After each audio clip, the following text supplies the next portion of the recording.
Good morning बच्चों। हम लोग त्रिकोणमितीय फलन की पहली एक्सरसाइज सॉल्व की, जिसमें कोणों के मापन की 3 पद्धतियां थी। षष्टिक पद्धति, शतिक पद्धति और रेडियन पद्धति। तीनों पद्धतियों का आपने अध्ययन किया, एक दूसरे के संबंध को जाना, किस प्रकार के प्रॉब्लम में किस तरह से हम सॉल्यूशन को यूज करते हैं, तमाम सारी चीजें। अब हम दूसरे स्टेप पर आते हैं, त्रिकोणमितीय फलन स्टार्ट करते हैं, ट्रिग्नोमेट्रिकल फंक्शन। बच्चों, वे सभी वास्तविक मान जिनको किसी समकोण त्रिभुज की भुजाओं के अनुपात के रूप में व्यक्त किया जा सके, त्रिकोणमितीय फलन कहलाते हैं। एक फंडामेंटल डेफिनेशन है ये।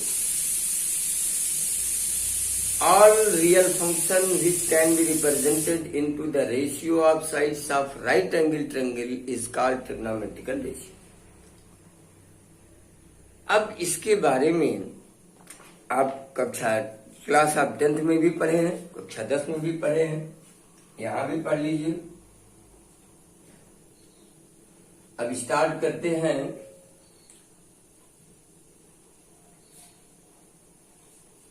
आप ध्यान से देखिए, मान लीजिए इकाई त्रिज्या का ये कोई वृत्त है।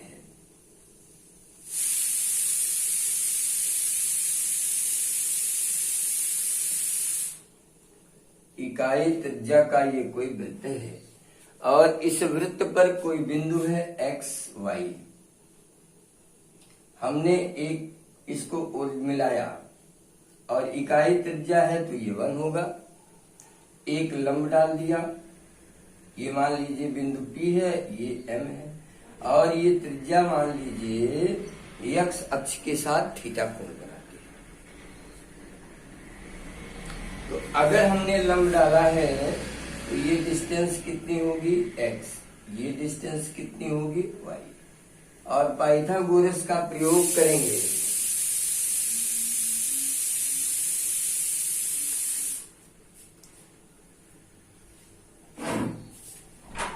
मैंने बताइए, हम पढ़ा रहे पूरी गूगल के सीटी रिकॉर्ड पर थे।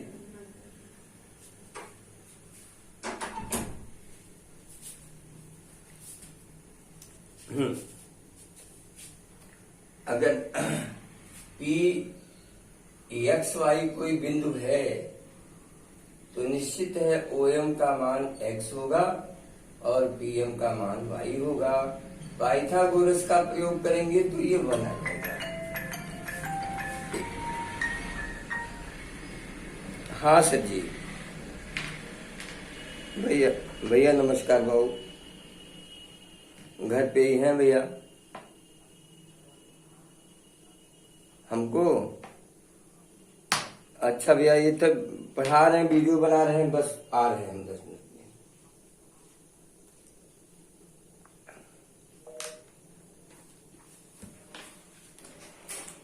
तो अब यहां से हम कॉस थीटा, देखिए 6 नाम है, साइन, कॉस, टेन, कॉट, सेक और कोसेक, ये इतने नाम हैं।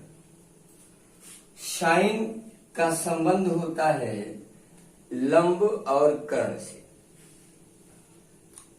यानी आप कह सकते हैं अगर हम एंगल थीटा ले लें, थीटा, तो y/1 equal to y। cos theta का संबंध आधार और कर्ण से होता है, x हो गया थीटा। tan थीटा का संबंध लंब और आधार से होता है, y/x। काट आधार और लंब से x/y। कर्ण और आधार से 1/x और कोशिक का संबंध कर्ण और लंब से यानी 1/y। ये एक फंडामेंटल आपके पास मतलब कहिए कि ये समझने के लिए आपके है, जिसको आप अपनी भाषा में कहते हैं भाई साइन थीटा बराबर लंब बटे कर्ण, कास थीटा बराबर आधार बटे कर्ण, टेन थीटा बराबर लंब बटे आधार, up to dot dot dot, समझने की अपनी क्रियाएं। अब इसके आधार पर आपने कुछ सर्वसमीकाओं का अध्ययन किया होगा, सर्वसमीकाओं का अध्ययन किया होगा, और वे सर्वसमीकाएं 3 हैं। 3 सर्वसमीकाएं हैं, sine square theta plus cos square theta equal to 1। अभी अभी मैंने आपको बताया कि साइन की वैल्यू कितनी आई। अगर आप प्रूव करना चाहें तो साइन की वैल्यू y स्क्वायर आया, कॉस का x था तो x स्क्वायर, और पाइथागोरस से इसकी वैल्यू ऑलरेडी 1 है, मैं निकाल चुका हूं, देखिए सिद्ध हो गया। बहुत सारी विधियां। यहां से साइन स्क्वायर थीटा का मान 1 minus cos square theta, cos square theta का मान 1 माइनस साइन स्क्वायर थीटा। दूसरा है sec square theta minus tan square theta equal to 1, sec square theta equal to 1 plus tan square theta, tan square theta is equal to sec square theta minus 1। तीसरा है cosec square theta minus cot square theta equal to 1, cosec square theta equal to 1 plus काट square theta, cot square theta is equal to cosec square theta minus 1। ये सारे relations आपके पास हैं। इसको आप 10th में भी पढ़े थे, यहां भी स्टार्ट हो रहा है, यहां भी हम पढ़ेंगे। और कुछ व्युत्क्रम संबंध हैं जिनको जानना भी बहुत जरूरी है। व्युत्क्रम संबंध में जैसे sine theta equal to 1 by cosec theta, या cosec theta equal to 1 by sine theta, या अगर हम गुणा कर दें तो साइन थीटा गुणे कोसेक थीटा की वैल्यू 1 आ जाती है, ये संबंध। इसी तरह cos theta equal to 1 by sec theta, या sec theta equal to 1 by cos theta, या फिर गुणा कर दें तो cos theta into sec theta equal to 1 आ जाता है। फिर आगे चलते हैं, इसी तरह tan theta equal to 1 by cot theta, cot theta equal to 1 by tan theta, tan theta into cot theta equal to 1। ये सारे रिलेशंस हैं। आगे और थोड़ा बहुत पढ़ेंगे तो आप पढ़ सकते हैं टेन थीटा बराबर साइन थीटा बटे cos theta, cot theta equal to cos theta बटे sine theta. All the elementary relation of trigonometrical ratio ये है। और मुझे लगता है ये सारी चीजें आपने 10th क्लास में भी पढ़ी होंगी, बस एक बार रिवीजन की जरूरत है। और आपकी त्रिकोणमिति यहीं से स्टार्ट होती है, ट्रिग्नोमेट्रिकल फंक्शन। ये देखिए 16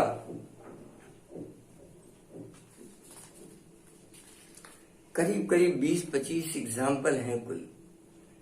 आप स्टार्ट करेंगे, सॉल्व करेंगे, धीरे धीरे धीरे आपको एप्लीकेशन आने लगेगा कि हाँ भाई कक्षा 10 में हमने कहाँ छोड़ा था, किस स्टेज में छोड़ा था एग्जाम से पहले, अब हम कहाँ से शुरू कर रहे हैं। क्योंकि ये चैप्टर आपके द्वारा एक बार पढ़ा हुआ है, इसलिए आपको बहुत ज्यादा प्रॉब्लम नहीं होनी चाहिए स्टार्ट में। आगे चलेंगे तो जैसे जैसे फंक्शन बढ़ते हैं वैसे वैसे कैलकुलेशन बढ़ता है, उसी तरह आपकी क्वालिटी बढ़ती है, आपकी अंडरस्टैंडिंग पावर बढ़ती, बहुत सारी चीजें होती।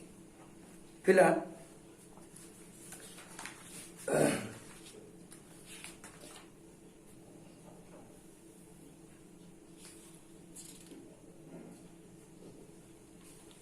और भी कुछ संबंध हैं, उन संबंधों को आप बुक से पढ़िएगा।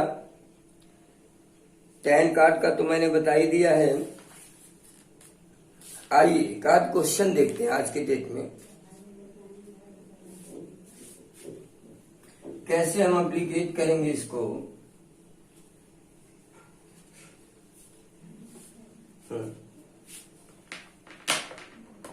पहला सवाल है, निम्नलिखित सर्वसमीकरणों को सिद्ध कीजिए। 1 + tan² theta into 1 - sin theta into 1 + sin theta equal to 1, ये सिद्ध करना है। एक सवाल है, इस तरह के सवाल में बच्चों दो पक्ष होते हैं, एक लेफ्ट हैंड साइड एक राइट हैंड साइड। तो आप इसी एक को लेकर के वर्क करिए। 1 + tan² theta 1 - sin theta 1 + sin theta, तो 1 + tan² थीटा बराबर हो गया sec² थीटा। 1 - sin² थीटा ये हो गया sec² theta into cos² theta. ये देखिए, इसको हम लिख सकते हैं sec theta into cos theta का होल स्क्वायर। और अभी मैंने आपको प्रतिलोम संबंध में बताया कि sec थीटा गुणे cos थीटा का मान 1 होता है, यानी इसकी वैल्यू कितनी हो गई 1। 1 का स्क्वायर भी 1 होता है और ये आपका RHS आ गया। तो इस तरह आप देखिए, और भी तमाम क्वेश्चंस हैं, जब आप स्टार्ट करेंगे तो आपको सब समझ में आने लगेगा धीरे धीरे।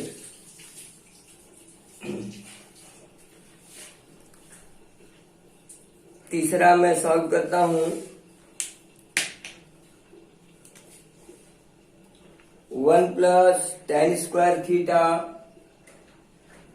1 + tan² theta upon 1 + cot² theta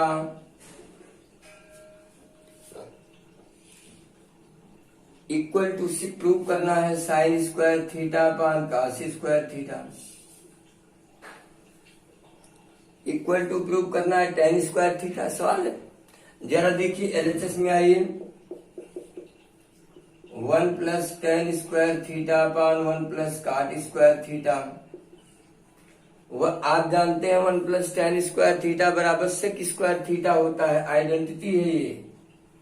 और 1 + cot² थीटा बराबर cosec² थीटा होता है।